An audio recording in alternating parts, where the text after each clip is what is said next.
Chapter 2, Radio. I was sitting on the fire escape outside of my dorm room taking a bottle of Old English to the head. It was freshman week at Northeastern, and while every other freshman was at the welcome to the school parties and all that shit, I was in my usual place, alone.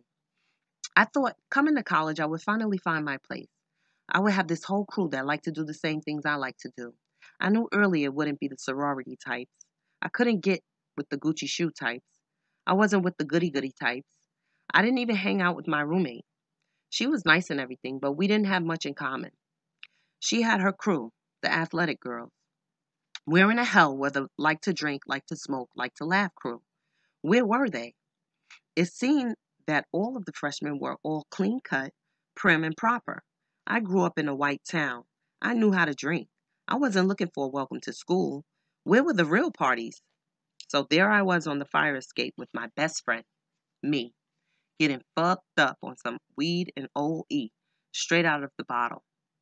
I had a wet towel at the door so that none of the weed would escape into the hallway. I decided to check out the radio stations around Boston to see where I wanted my preset stations to be, and I came across the campus radio station WRBB. There was a disc jockey on named Irving, with that quiet storm chatter. For kicks, I decided I would call him. Back in Wayside, I never got the chance to call a radio show, even though I always wanted to. They didn't have 800 numbers to stations back then, and any calls I made to a station would show up on a phone bill. But I was in college now, and I was paying the phone bill. Yes, with my parents' money, but so what? I was free, damn it. I was drinking, smoking, and calling a radio station. Irving picked up the phone and gave me the typical hey baby talk that most men give to women late at night. They don't take us seriously, even when we want to be taken seriously. And I realized that even though I was the one high on weed and OE, I still wasn't one of those hey baby types. I wasn't trying to date Irving. I was just looking for a little conversation and some fun. He invited me to the station, which was across campus. What the fuck, I thought. I wasn't doing anything special anyway. I walked across campus to the station. I was intimidated by the whole scene at first. There were all these buttons and the mic, and he was on the air. He was a senior, like a 10th year senior, one of those seniors who are only a few credits shy of graduating, but somehow never managed to graduate. He told me everything he knew about radio. I spent a couple of hours on his shift with him and loved every minute of it. I liked the power of the mic and being able to talk to people but not actually have them in your face. I liked the music and the atmosphere. I was hooked. I had found my niche. I found my place at Northeastern. Irving and I became friends, and I quickly got into the radio clique. I found a new bunch of misfits. Irving wanted to be a Kappa, but he didn't make it and ended up on the radio. Crystal, who lived downstairs from me in the dorm, was one of those happy to be here kind of chicks. I called her a Susie type. There was another jock that wanted to be an Omega Psi Phi man and didn't make it. Another wanted to play on the basketball team and got cut. And there was me. I was proud to say that I was one of those misfits. And not much has changed. Today, I am part of the radio industry, but I still don't quite fit. I will go to the parties, look around and say to myself, I'm so not part of this. Then I go to parent-teacher conferences and I look around and I say, I'm so not one of you either. I started at my college station reading the news. I thought I wanted to be a newscaster, but I discovered that there was much more out there for me. I started my very own shift. I call myself Golden Girl. It was my sophomore year and I had returned to school following a vacation on Martha's Vineyard. I had put sunning in my hair, which made it look all cheap and bleached out, but against my tan skin, it looked golden. So that was my on-air name. I loved being on the radio. I knew this was the career path I was going to pursue. I was a communications major at Northeastern, which is a 5-year school. Under their system, you are supposed to take 2 semesters to work or intern in your chosen field and then come back and graduate. But in my department, I saw that they were offering internships at places that had absolutely nothing to do with radio, like weighing computers or at record stores. I didn't want to fix computers or sell records. I wanted to be a fucking DJ. Could you get me an internship at a fucking radio station? I would ask. No. Well, then I'll do it myself. Without asking my fellow DJs at the college radio station, I went out and got my own internship. I called radio stations in the area and asked for personnel department. I told them I was looking to intern there and asked them what I needed to do.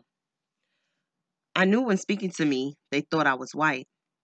When I showed up and they saw I was black, I was practically hired on the spot.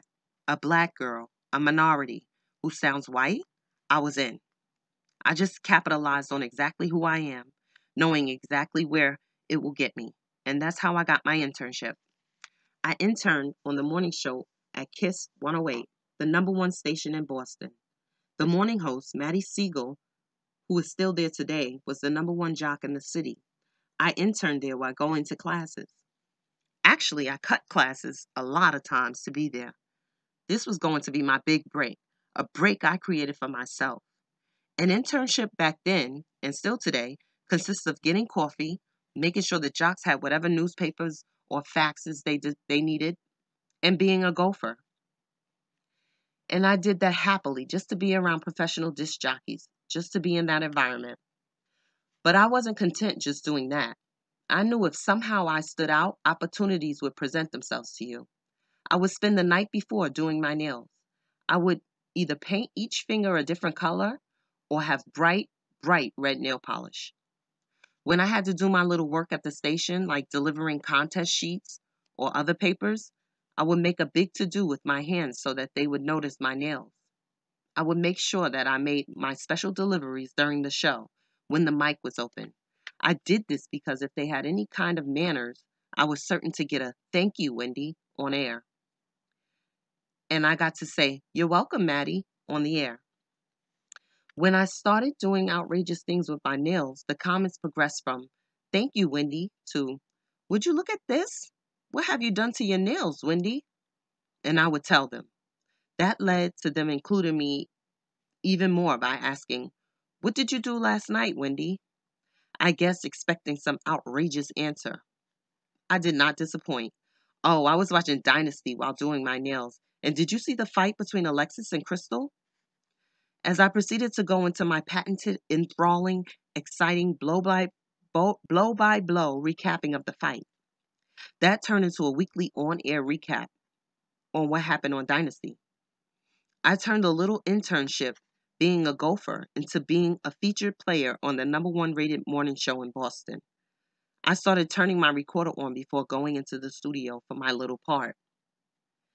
At the same time, my shift on WRBB was jumping off big. I had landed the most coveted spot on the station, the evening drive, from 6 to 10. They called that slot Soul's Place, and it was the most listened to time because most of the student body would be in their dorms chilling, listening to the radio. I was playing popular music like Earth, Wind and Fire, Cameo, and the Gap Band, and LL Cool J. And I was all fun and giggles. During my senior year, I was about to start applying for radio jobs across the country when I received a call from a program director from Rochester. He had been passing through Boston and caught my show one evening and was very impressed. He left a message with my program director at WRBB to call him. I did. "I want to offer you a job," he said. I was absolutely gagging. The job that he wanted to offer me was a midday shift from 10 in the morning until 2 in the afternoon. I couldn't even catch my breath before he offered to fly me to Rochester to discuss his offer. Oh my God. He sent me a plane ticket, and the next week I was in Rochester. I didn't tell anyone around campus because I didn't believe it. I didn't tell my parents because this would mean that I wouldn't be graduating from college. It was Christmas time, and if I accepted the job, I would have to drop out of Northeastern just months before graduation. And while I knew it was out of the question for a Williams to drop out of college, I figured, why are you in college anyway? To get a job, right? And here I was with a job offer. I watched one of my fellow schoolmates and a WRBB jock, Diana King, drop out of Northeastern just 2 years prior to pursue her radio dreams. She landed a job at WBLS in New York. She was a couple of years older than me, and she got a New York City DJ job. She set the precedent for me. But on the plane ride to Rochester, I hatched a plan. I could enroll at the University of Rochester as a non matriculating student, and I could still get my degree from Northeastern.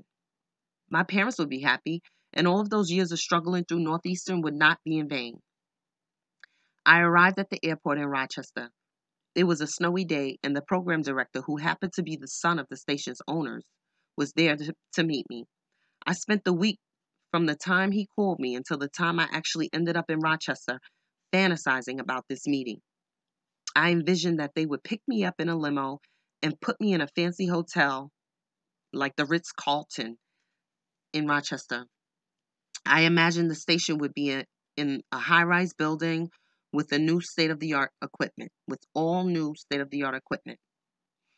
I should have known that that was just a fantasy when they flew me coach.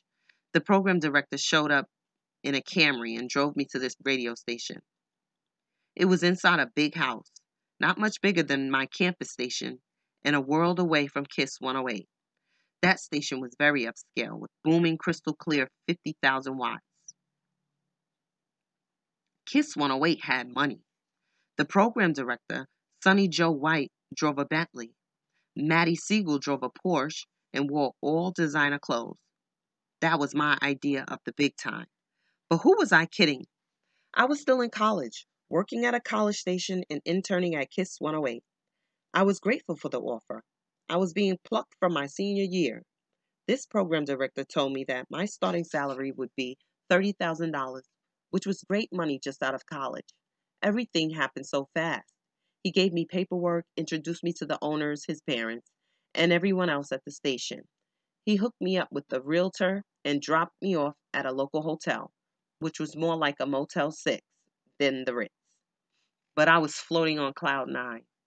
When I got to my room, I called my parents to share my good fortune. This was the first time I had ever shared with them my desire to be in radio. I was wacky Wendy. They knew about my show and internship, but they figured I would graduate and go on to do something else. They looked at radio as a recreation, not a career. I gave them the full story. I told them I was staying in college, that I would attend the University of Rochester. Everything was positive. There was no pearl-clutching drama. They went along with it. The next day, I went out and I started to look at apartments. I found a nice studio apartment in a building of garden apartments. I got back to my room and called my parents to tell them when I was going back to Boston to settle my affairs there. The Rochester station was going to pay for my first and last month's security on the apartment, so I was practically set. Before I left, I took a cab over to the University of Rochester campus, and I found out about the enrollment. It would be no problem. I would be able to get my diploma mailed to me. I didn't care about the formal graduation ceremony anyway. During my weekend in Rochester, I even established a weed connection. There was a place called Chili, an urban area of the city near the projects. I drove over there and got a nickel bag just to last me through the trip. This was going to be perfect. Before I headed back to Boston, my new boss picked me up, took me to breakfast, and dropped me off at the airport. I would be starting the following month. On my plane ride back to Boston, I was about to bust. My mind was racing. I was mapping out my future. I would have to dump my boyfriend. No need carrying old bags into a new situation. Was I going to be Golden Girl or Wendy Williams on the air? I was feeling really good about everything that was about to happen. I decided I wouldn't tell my boyfriend it was over. I would just move to Rochester and the calls would get less and less frequent. He would figure it out. No need for a big confrontation. But back on campus, he was one of the first I told about my good fortune. I figured I'd ease my way out of it. Things would be going smoothly for me. 2 days after returning from Rochester, I got a call from the program director there. He told me that the station was rescinding its offer. He said I took advantage of my hotel stay and made long-distance calls. Well, I was absolutely floored. I felt as though I took advantage of no one. I made 2 calls. one to my parents to tell them about my job offer, and another to my parents to let them know I was on my way back to Boston. There was no way we talked for hours. I'm not even a phone person to this day. And if the bill was an issue, I would have been glad to pay. But they never gave me an opportunity. I thought dropping the offer for something like that was pretty petty. I wish the guy would have told me the truth. I think they had found someone local who would be cheaper to deal with. In-house talent is always cheaper. They wouldn't have to pay for moving expenses and all that. I cried for days. I never explained to my parents what happened.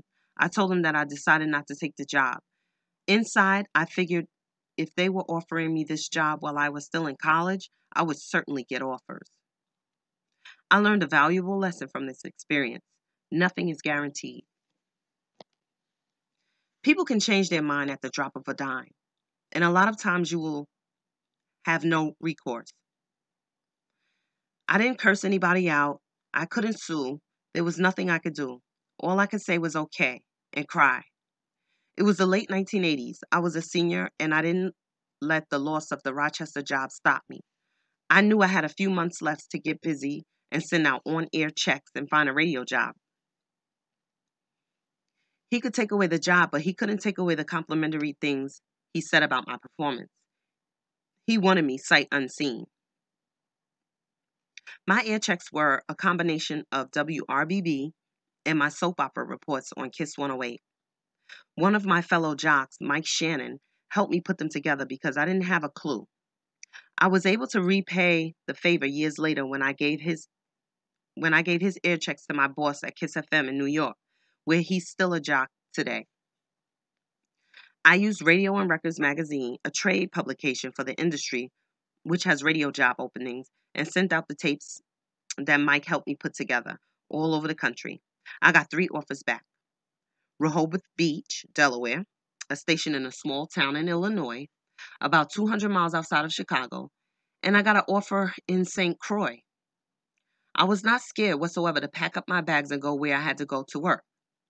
I had no idea where the last stop in my radio journey would be, but I thought I wanted it to be in Chicago or Atlanta. These were 2 cities that I associated with having a strong, positive Black image. I wanted to be where the Black people were doing the damn thing. I wanted to be in cities where Black success was celebrated, where there were Black architects, doctors, and congressmen. New York never even crossed my mind. I mean, it was New York, so big, so intimidating. It was out of my league. Go on, little girl. Please. That was the town of Ken Spider Webb, Sergio Dean, Carol Ford, Chuck Leonard, and the legendary Frankie Crocker. These people were not going anywhere unless they died. Diana King managed to crack New York, but she was a New Yorker. She got her job by persistently waiting downstairs at WBLS for Frankie Crocker to come by. When he did, she charmed him and gave him a tape. She was very smooth and persuasive. She got a part-time job filling in oftentimes for Frankie's shift. But no one was cracking New York. And Diana was, I'm not the one to pull motherfuckers in. And I don't blame her. I would be the same way. There's not room for everybody, damn it. Don't ask me for favors until I get my feet firmly planted. She was treading water. I would go home and hear her filling in for Frankie Crocker, the prime shift. I was very proud of her, but I would never call her to ask her for favors. I understood. People are looking to get their own shit going before even thinking about doing favors for others. I chose the job offer in St. Croix because, at least on St. Croix, there would be some sunshine and I would meet all kinds of interesting people. The idea of being on an island was more appealing than being in a cornfield in Illinois with no tourism or in Rehoboth Beach, Delaware, some really white, really remote place. The 2 mainland jobs were offering salaries like $12,000 a year for the midday shift. WVIS St. Croix, a soca, reggae, and calypso station in the U.S. Virgin Islands in Frederiksted, St. Croix, was paying $3.25 an hour for my 4-hour afternoon shift. I played hip hop and R&B during my shift. This station wasn't much for format. Things were disorganized and I really never found a good working rhythm while there. In fact, I hated it. But I was determined not to let the experience on the island break me. I was away from my family and everything I loved on this strange island with even stranger people. I spent 8 months in the beautiful Virgin Islands, basically a hermit. I was very paranoid down there. I never went out and didn't do anything while there. I was celibate the whole time because I didn't want to establish myself with a gynecologist in Virgin Islands. When you're sexing, you need a good gynecologist. You may have issues. You may get an infection. You may get pregnant. Anything can happen. And I just didn't want to deal with any of the things that could physically happen by having sex. So I abstained from sex altogether. While the island itself was one of the most beautiful places I had ever been, there was an underlying ugliness. Yes, there was the appearance of morality, family values, and respect. But what I was seeing was women being played out left and right on the island. I'm not making a judgment. I'm just telling you what I saw. 8 minutes into my stay there, I saw what was going on. And I said to myself, I'm not fucking with any of you all. And I didn't. I saw plenty that convinced me that I shouldn't be having sex. I saw married men hooking up with younger, more attractive women while their wives were home taking care of the kids, hanging clothes on the line and cooking for their man. I was 21 and hit on by men twice my age. I know I was perfect mistress material. Young, unattached, no children, and pretty. I lived in the maid's quarters of the big house of these two doctors who were from Puerto Rico. I knew I didn't want any apartment of my own. And living inside a home gave me a little sense of family and safety. I felt protected in the gated community in the maid's quarters. But outside those gates was trouble. Storms, which seemed to happen every day, would knock out the power and phone lines for hours. And if my car broke down, I was worried that something dangerous would happen to the physical me rather than having the feeling that local person might actually stop and help. I can say that because I lived there. That was my experience.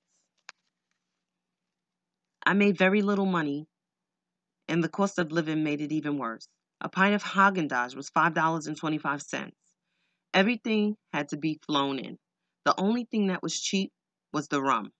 Magazines would be marked up about $2. Elle magazine had just come out during my senior year of college.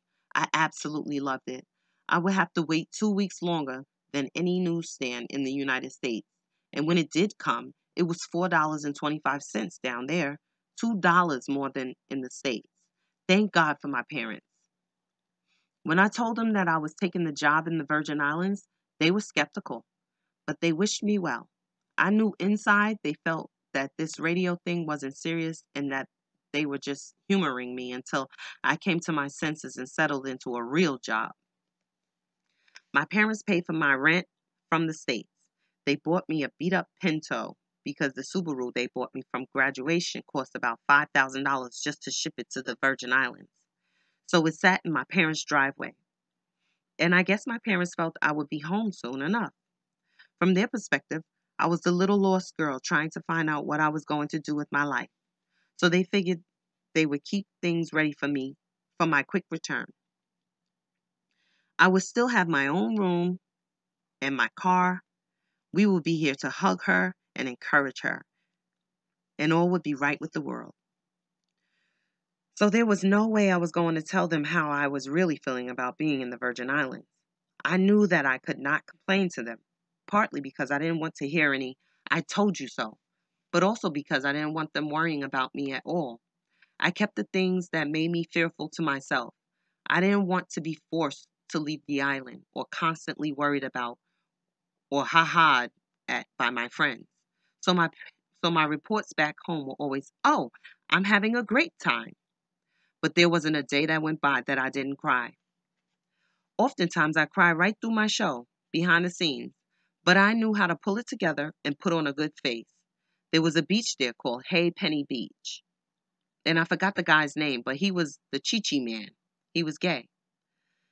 I forgot how I met him, but I know I gravitated toward him. He was nice to talk to. He didn't know much about mainland culture, and he seemed to be always on the beach, raw. He never harassed me for sex or extra conversation. We would smoke weed together. He always had weed. I smoked weed with him every day. I would even smoke on the radio. And if he didn't show up, I picked Fanta leaves from my backyard and smoked that. It would get me high somewhat. From the very moment I said goodbye to my parents, I knew I would not come home until I had a real job in radio in the United States waiting for me. I knew it would happen, and I knew that my next job in radio would pay more than $3.25 an hour. Months into my job at WVIS, I learned from Radio and Records magazine that there was a new radio station launching in New York, and they were looking for jocks. They had been on the air, but they had no jocks in place. Generally, when new radio stations start, they start with nothing but music just to get in. The station was Hot 103. I called directory assistance from my house and got the number to the station. I called and the secretary said they were taking tapes and gave me the address to send mine. Prior to leaving the Virgin Islands, I had purchased a boombox with a dual cassette recorder and a pause button. I was very conscientious in doing near perfect mic breaks on the air because I did not know how to edit. The best I could do was record from tape to tape, so my breaks had to be tight. I sent Hot 103 air checks just about every week. I would send one Wednesday and then send one on the following Monday. Then again on the following Tuesday. I bombarded this radio station with air checks. And once again, being a standout paid off. I didn't send my package in a regular envelope. I used my station's stationery, which was real colorful with a big palm tree on the front. Every time I sent a package to Hot 103, I followed up with a call to the program director. I called every week. Finally, one time I called and the secretary put me through to him. I told him who I was and what I was doing. He told me he liked listening to my tape, and he only opened my package because of the stationery. It stood out and was interesting. In a sea of manila and plain envelopes, my palm tree stood out. When you come back to the States, he said, give me a call. He gave me no promises, but plenty of hope. I took that one little statement and ran with it. I zeroed in on working at Hot 103. Along with sending my tapes to Hot 103, I was also sending them to other stations advertised in back of Radio and Records.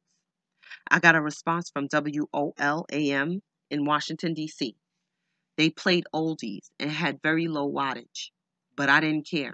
I was hired by Neville Waters, the program director. WOL-AM was owned by Kathy Hughes, who wielded a lot of power in D.C. She was, and still is, a bad bee. She was big in D.C. politics and the social scene. She was very attractive, sassy, and knew how to get what she wanted. WOL was her first station. Today, she presides over the Radio 1 empire. Neville said he hired me because he liked my tape and because I was cute. Yes, I sent a picture. They offered me a salary of $9,000 a year, and I took it without any argument or negotiation. I flew straight from St. Croix to D.C. My parents met me in D.C. with the Subaru, and I got an apartment. D.C. was one of the top 10 markets, and I was focused on making a name for myself there. I was in the same market with Donnie Simpson, a radio legend, and Candy Shannon, the big woman in town. And I was this green kid who didn't quite seem to fit in with D.C. That town was a hard nut to crack. To put it bluntly, D.C. was country. They had their favorites and they didn't take well to outsiders, which I was. It's like that in every market though, especially New York. Now that I'm on the inside of New York, I totally understand the squeeze out. Hell no, you can't just roll up in New York from California or Dallas and think you're taking over. You ain't just coming up in here running shit. That's the attitude. We have to at least have heard of you. Even if you're a washed-up R&B singer or a rapper trying to do radio here, you better be from New York. We would rather have that than a strange jock from Los Angeles. And that was cool because I was planning on staying in DC long anyway. And that was cool because I wasn't planning on staying in DC long anyway. As long as I touched down in DC, I let the program director at Hot 103 know I was now working in DC. Boy, AM oldies, he said. Yeah, I'm a true radio lover, I told him. I was always under the impression that a true radio disc jockey could perform well under any format. He needed to know that I was a true jock and that just because I was black didn't mean that I could only work at an urban station. I needed to show that I was flexible. And I think this program director liked that. I guess my wet behind the ears, new to the business naivete intrigued him. He knew I wasn't going to come in like some diva bitch demanding all of this money and other perks. While in DC, I would send Hot 103 tapes about once a month. I was ready to leave because things were starting to get a little heated for me. I had started getting into the dating scene and was beginning to dabble in cocaine.